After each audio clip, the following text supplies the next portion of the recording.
Assalamu alaikum wa rahmatullahi ta'ala wa barakatuhu. Yan uwa barkamu da warhaka, barkamu da sake saduwa da ku a cikin wannan shirin namu mai albarka. A yau na zo muku da wani application ne mai amfani wanda zai baka dama. Yanzu misali idan aka kira ka ba wanda zai ɗauka ma apple sai kai da ke da wayarka. Ba wanda zai ɗauka, misali ka ajiye wayarka ko ka barta tana nan ga caji sai ka tafi wani waje a kiran ka sai a ɗauka, to ba za a sake ɗaukan ma waya ba kamar haka.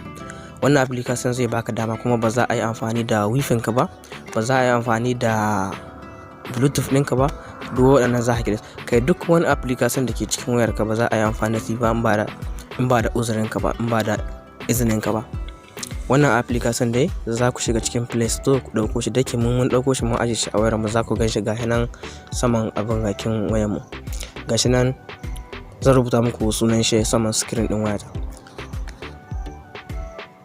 Kamar haka sai ku zo ku taɓa shi, dake na fara amfani da shi, amma kai da ka ɗauko shi za ka fara amfani da shi zai nuna maka inda za ka sa mode pass ko in ce code ɗin da za ka sawa.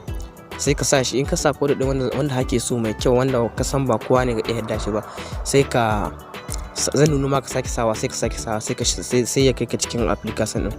Yanzu bari mu shiga application ɗin mu gani. Yanzu misali kamar haka da kuke gani mun shigo cikin shi. Yanzu misali kana so ka aza saman bluetooth ɗinka da wifi ka da apple ɗinka ga nan wanda zai shigowa. Yanzu misali waɗanda duk za ku iske su kakkashe, kuma idan kuka ga dama sai ku zo duk waɗanda annan wangari kada ku danna musu wannan abun bulan, sai ku bar su haka nan. Amma yanzu bari ku gani, bari mu kunna wannan na biyu ɗin nan apple antar, sai ka danna shi ma wifi ka sai ka danna shi, bluetooth ɗinka kenan waɗanda kake son su aiki sai ka danna shi. Kana danna shi kawai sai ka yo hita ka yo baya, kana zakkowa zan nuna ma wannan fuska. Yanzu idan kana so su ma application ɗinka waɗanda nake aiki suke cikin wayarka, idan ko ne kana so yanzu zaka shiga shi ka sa mai mode pass wannan key ɗin, sai ka shigo nan ga sunan kana sai ka zaɓi wanda kake so nan wannan wuri sai ka saka shi kawai. Kana saka yanzu bari misali bari mu gwada buɗe wannan wifi. Yanzu kuna ganin bluetooth ɗin mu yana kunne, amma idan ina so in kashe shi sai na sa wannan mode pass ɗin. Kuna gani gashi nan, bari da yake nasa code din tun farko nasa gashi nan 1 2 3 4 tun farko wannan nasa gashi nan ya bude, kuna gani ya rufe.